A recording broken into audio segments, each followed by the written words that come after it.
With Poppy Playtime Chapter 5 now out with the big reveal of the prototype, a lot of people in the community has been comparing how strong the prototype actually is and how he actually fares against the mega theropods in the Jurassic franchise.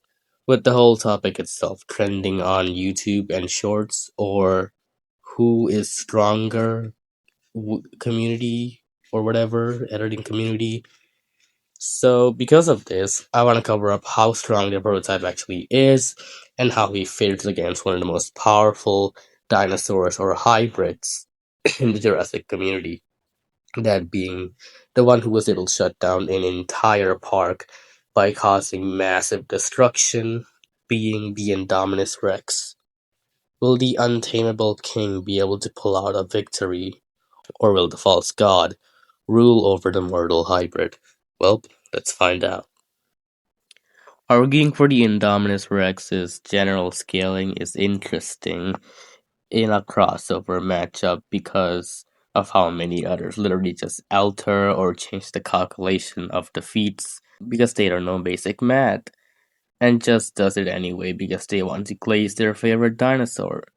So I'll be using the most suitable and consistent size for the both of them, including the prototype, of course, and we're talking about calculations. Oh gosh. But for starters, the Indominus Rex is able to rip apart and shake a 50-meter zipline tower, which at minimum literally weigh around 87 metric tons or even higher, and he does this like it's a chew toy, which already gets the hybrid to the building levels of power, if not higher. The Indominus is also able to break into the every effortlessly while moving 34 miles per hour and breaks into this bulletproof glass that's made of polycarbonates, and the Indominus rams through this like it was cardboard, which gets at least the small building to building levels of power. Not to mention that the Indominus can fight off and beat Rexy without any experience whatsoever and tank several bites from her. Rexy is the same Tyrannosaurus that's been stated to have the strongest bite force of any theropod in the verse, though some morons would probably try to include the Mosasaur, even though it's not a real dinosaur or a theropod to begin with. But what's wrong with Rexy's bite force is just the multiple statements that says her bite force is only 34,000 newtons, which is just ridiculously low regardless of the many statement there is compared to the real Tyrannosaurus. But Rexy's bite force is still able to do the damage to the Indominus, who clearly is shown to shrug off greater force than just 34k newtons. Not to mention that there are several other more statements that say Rexy's bite force is actually higher, from statements saying that she could crush a bus, and statements saying her bite force is 10 times stronger than an adult alligator, which is about 3,000 pounds of force per square, and Rexy being 10 times stronger than this would get her bite force over 133,000 newtons, which is far above the average T-Rex. You see what I mean when I say Jurassic World can make up their minds? The most consistent statement we have is a statement saying that Rexy's bite force is over 12,800 pounds of force, which is roughly 6 tons, which is far more consistent than any of these statements because it actually supports the visuals and the real estimates. Moving on from the whole bite force and stuff regarding that Rex can crush an entire school bus, the Buck T-Rex is actually able to do so with so much force that it literally explodes, which is calced around to the building levels of power. And Rexy is stronger than Buck, who the Indominus wiped the floor with and withstood multiple attacks from. So the Indominus would pretty comfortably be around the building levels of power, but you can actually get the big dog higher if you scale the Indominus to the Mosasaurus, which I think is pretty reasonable to do so, because the Mosasaurus definitely took more force and bites to take down the Indominus Rex than to crush the submarine with its jaws, which quite easily gets around to large building level pretty comfortably, if you ask me.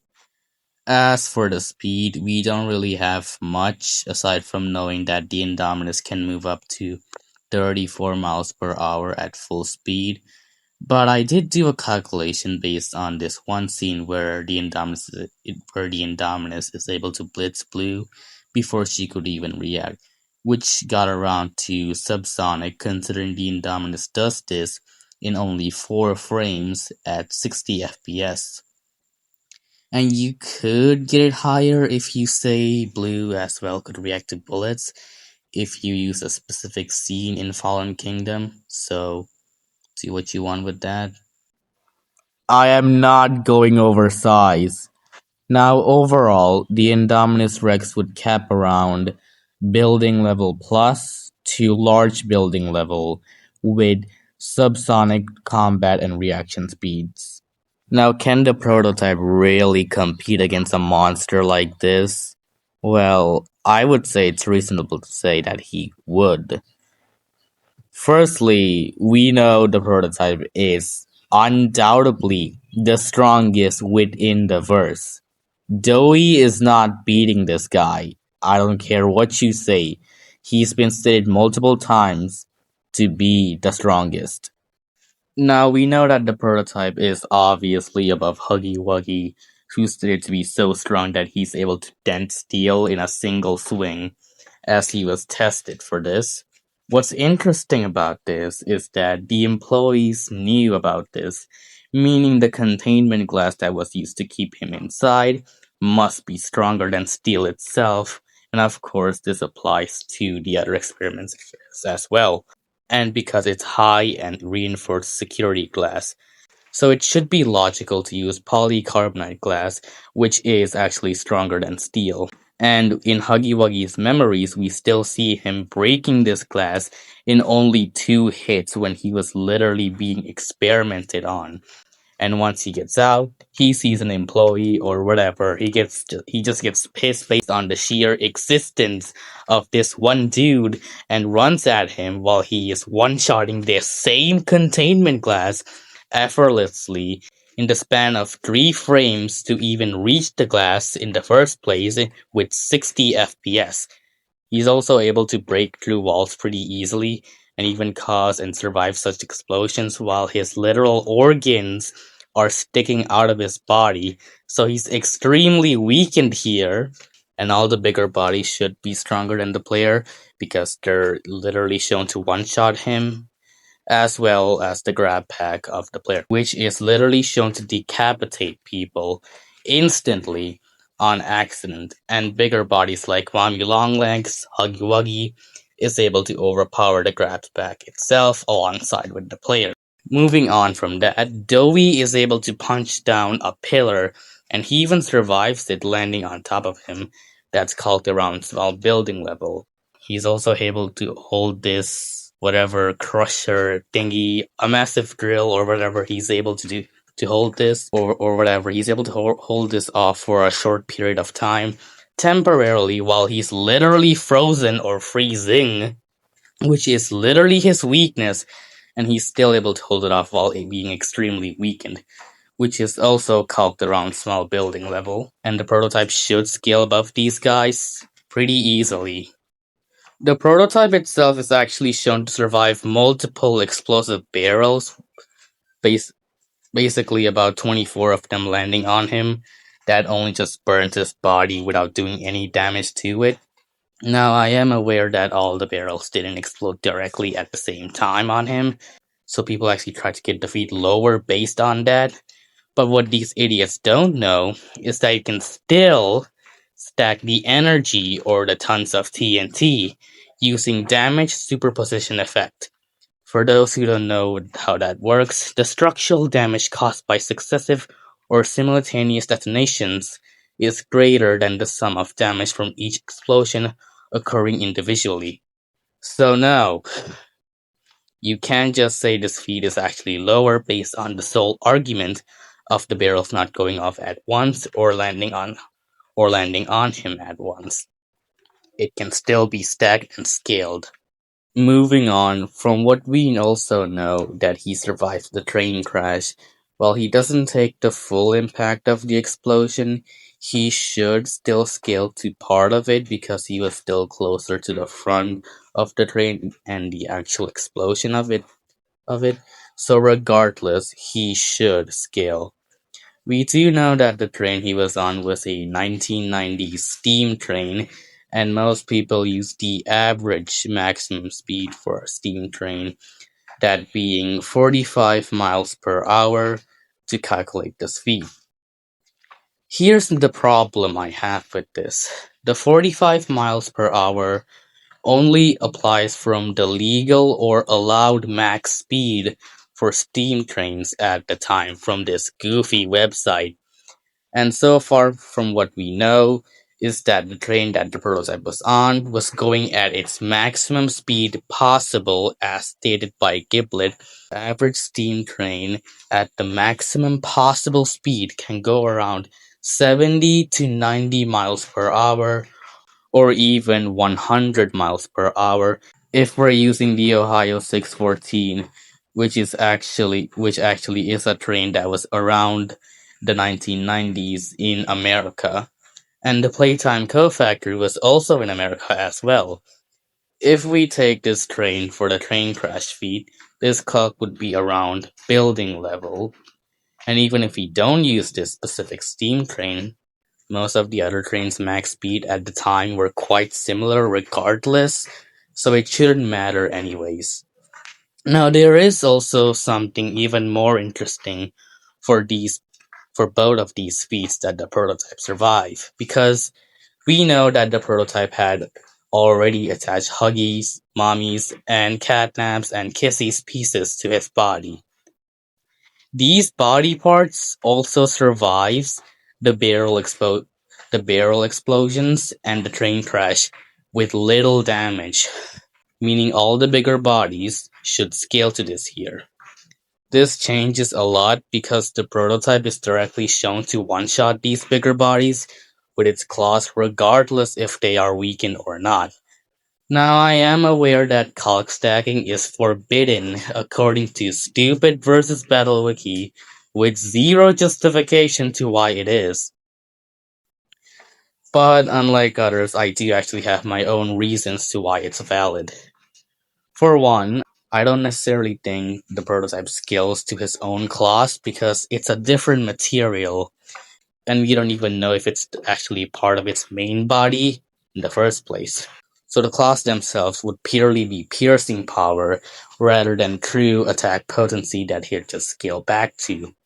So there isn't really inconsistencies for this to be applied to inverse, since there are no contradictions to begin with. A one-shot multiplier is at bare minimum a 8 times power gap, but in effortless one-shot is a 10 times power gap. And we do see the prototype effortlessly one-shotting the bigger bodies such as Huggy and Catnap. Them being weakened should be irrelevant honestly, because those same weakened body parts still survives the same thing the prototype does. So we can just ignore that. If we use the specific explosive barrel feed with the one-shot multiplier that only applies for the prototype's claws themselves, this would get around to city block level. Now again, I'm not saying the prototype scales to this Dura-wise, but only through his piercing. And even though this only applies to his class, I would still say he would be a city block level fighter, mainly due to because of the poppy gel. The prototype is stated to have consumed the poppy gel so much that literally nothing in the factory could kill him, and even if you cut him in half, it just put himself back together.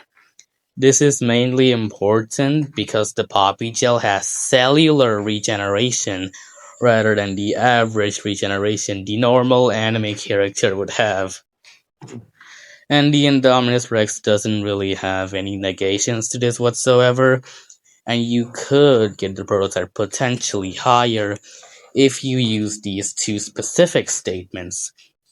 For one, Gilbert says nothing in the factory could kill the prototype, and Poppy tells us to gather explosives that are enough to blow up Safe Haven, which the prototype then got and put them to different use. So you could potentially say the prototype would survive this, which would get around to city block to possibly even multi-city block level.